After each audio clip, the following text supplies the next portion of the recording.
साथियों, तो स्वागत है आपका एक नई वीडियो में।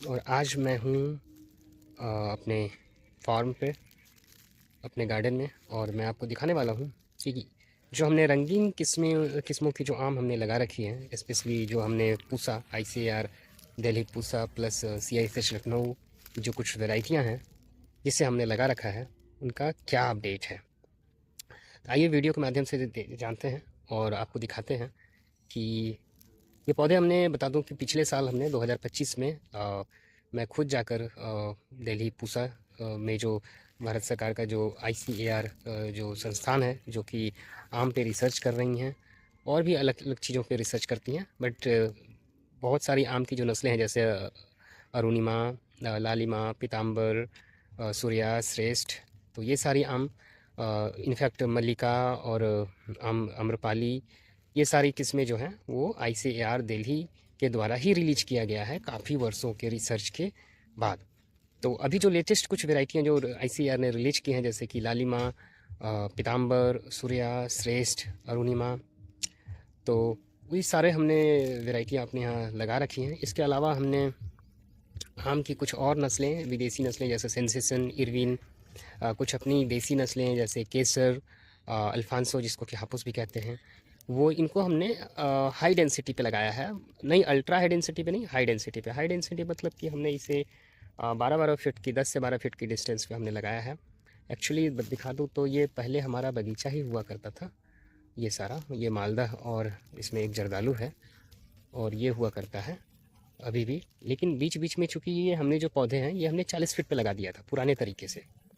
तो बता दूं कि पहले जो आम के पेड़ होते थे वो बड़े होते थे, क्योंकि होता क्या था कि एक साल आम फलता था, एक साल नहीं फलता था, जो कि नेचुरल रूप से होता है। अब क्या हुआ है कि हमारे पास, जो हम व्यापारी को तो बगीचे दे देते हैं, अब इनके पास ऑप्शन है ये रूट, जो हार्मोन का जो यूज करते हैं, जैसे कि कलतार है सिजेंटा का, या और भी अलग अलग हार्मोन्स जो आते हैं, जो कि पौधों के में दिया जाता है, जिससे कि हर साल फ्रूटिंग आती है, जिस कारण से अब पौधे का जो ग्रोथ है वो पहले जैसा नहीं हो पा रहा है। तो इस रीजन से जो हमने, जो पहले पौधे लगाए थे हमारे पापा, जो कि लगाए, उन्होंने लगाया था, तो इसकी डिस्टेंस उन्होंने फ्यूचर को देखते हुए 40-40 फीट रखा हुआ था। लेकिन अब क्या हुआ कि वो पौधे इतने दूर हो गए हैं, आप देख सकते हैं मेरे पीछे एक ये पौधा है और ये पौधा, ये कभी नहीं सटेगा, क्योंकि अब ये हर साल हर चूँकि ये बिकता है, हर साल फलता है, तो इसमें ग्रोथ उतना नहीं होगा, बहुत कम ग्रोथ होता है। इनफैक्ट अब ये बढ़ेगा ही नहीं, फल आएंगे लेकिन पेड़ नहीं बढ़ेगा। जो पेड़ की जो आप हाइट, जैसे कि इस पेड़ को देख लीजिए, ये यही रहेगा, कभी अब बढ़ेगा नहीं। तो इसी कारण से, इसी को देखते हुए हमने इस बीच में हमने पूरा ये एक लाइन ऐसे करके हमने यहाँ 50 आम के पेड़ लगाए हैं, 10 से 12 फीट पे। ये सारे ड्वार्फ वेराइटी के बौने किस्म के आम हैं। और बरसात आने वाला है, मतलब अभी हम लोग फरवरी में हैं, तो अभी बहुत सही समय होता है कि आम के पौधों को गुड़ाई किया जाए, उसमें कुछ जो भी हैं गोबर खाद या और भी चीज़ें इसमें दी जाए। तो अभी हम लोग इसे कोड़ कर, इस पे पहले हमने एक टोकरी सड़ा हुआ पत्ते का कंपोस्ट, गोबर का कंपोस्ट दिया हुआ है, और साथ में हम थोड़ा सा यूरिया, DAP, और एक नासा करके आता है जैविक खाद है वो, और थोड़ा सा पोटास और कैल्शियम हम लोग इसमें देने का काम कर रहे हैं। बता दूं, इन सब में मंजर भी, फूल भी आ रहे थे। अभी हमने 2 दिन पहले इसे फंगीसाइड, इंसेक्टिसाइड और ह्यूमिक एसिड से हमने इसे धोया भी है, स्प्रे भी किया है। तो आइए बिना देर करते हुए देखते हैं कि पौधे की क्या कंडीशन है। तो साथियों, ये दिखाना मैं चाहूँगा, ये हमारे पास एक श्रेष्ठ बोल के जो आम है, जो कि दिल्ली की पूसा संस्थान है, पूसा में जो संस्थान है, ICAR या IARI कहिए, उन्होंने इसे रिलीज किया है। और इसमें देखिए पिछले साल हमने लगाया था, और इसमें अब मंजर आने को भी है, मंजर भी निकल रहे हैं। फिलहाल हमने इसे कोड़कर पूरा रिंग बनाकर, और इसमें गोबर खाद और यूरिया, DAP देने का काम किया है, जिससे कि पौधे में ताकत आएगी और अगले साल तक ये कुछ फल देने के लिए तैयार हो जाएगा। ये देखेंगे, ये है हमारे पास सेंसेशन, बहुत ही अच्छी आम है, लेकिन पौधा थोड़ा कमज़ोर था, तो हमने इसके साथ भी, अब ये देखेंगे, हमने इसमें सड़े हुए गोबर कोड़ कर मिलवाया है, और सेम इसमें हमने रिंग बनाकर यूरिया, DAP, नासा, पोटास और सल्फेट देने का काम किया है। आशा करते हैं कि पौधे में जल्दी ही ग्रोथ आएगी। इसमें भी आप देखेंगे तो छोटे छोटे जो फूल हैं वो आ रहे हैं, लेकिन हम इसे रखेंगे नहीं, क्योंकि पौधे की जो स्थिति है वो बहुत अच्छी नहीं है। तो इसे अभी तोड़ ही, चूँकि ये जस्ट 1 साल का पौधा है, तो अब इसकी फूल अभी हम तोड़ दिया करेंगे।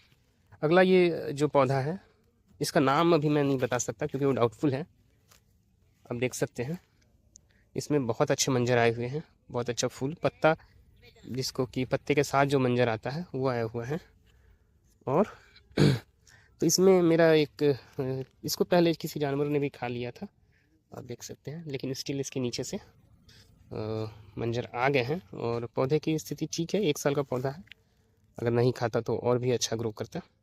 इसको भी हमने कोड़ कर और बहुत अच्छे तरीके से घास वगैरह हटाकर गोबर को पहले मिक्स कराया और बाद में हमने यूरिया, DAP और नासा, ये सारी चीज़ हमने देकर ये हमने मिक्स तैयार किया और इस पौधे में देकर इसे रिंग बनाया। अब इसमें पानी दिया जाएगा। पहले बता दें, इसे हमने कोड़कर 1 सप्ताह छोड़ा था कि इसमें धूप लगे मिट्टी में, और इसके बाद आज हम इसमें पानी भी देंगे क्योंकि इसमें खाद पड़ गया है। ये एक पौधा है, इसका भी टैग मिट चुका है और मैं भूल चुका हूँ कि कौन सा आम है। फिलहाल अब फलने के बाद ही हम लोग आइडिया लगा सकेंगे कि यह अरुणिमा है या अंबिका है। अंबिका हमारे पास है, उसके पत्ते थोड़े चौड़े होते हैं, तो अंबिका तो नहीं है। बाकी पौधे की कंडीशन देखेंगे, 1 साल का पौधा। इसी तरह यहाँ पे इसमें अभी हमने चना लगा दिया था, लेकिन देख सकते हैं आप बहुत सारे पौधे इसमें लगे हुए हैं और सबके साथ हमने इसी तरह कोड़ कर और इसमें खाद, गोबर खाद, जैविक खाद और थोड़ा सा urea, DAP, potash, sulphate plus NASA, जो एक नया खाद जो अभी है जैविक खाद है, वो सारा हमने मिक्स करके देने का काम किया है। एक और पौधा आप यहाँ देखेंगे, बहुत अच्छा ग्रोथ है इस पौधे का और सेम चीज़ यहाँ भी किया गया है। तो आपके पास भी अगर आम के पौधे हैं तो उसे भागे भरोसे ना छोड़ें, उस पर ज़रूर आप बीच बीच में कोड़ कर एटलीस्ट नहीं कुछ तो सड़ा हुआ पत्ते का खाद या गोबर आप देने की कोशिश करें और बीच बीच में पानी भी दिया करें। आप देखेंगे इस साइड भी अभी यहाँ कोड़ कर ये काम चल रहा है खाद देने का।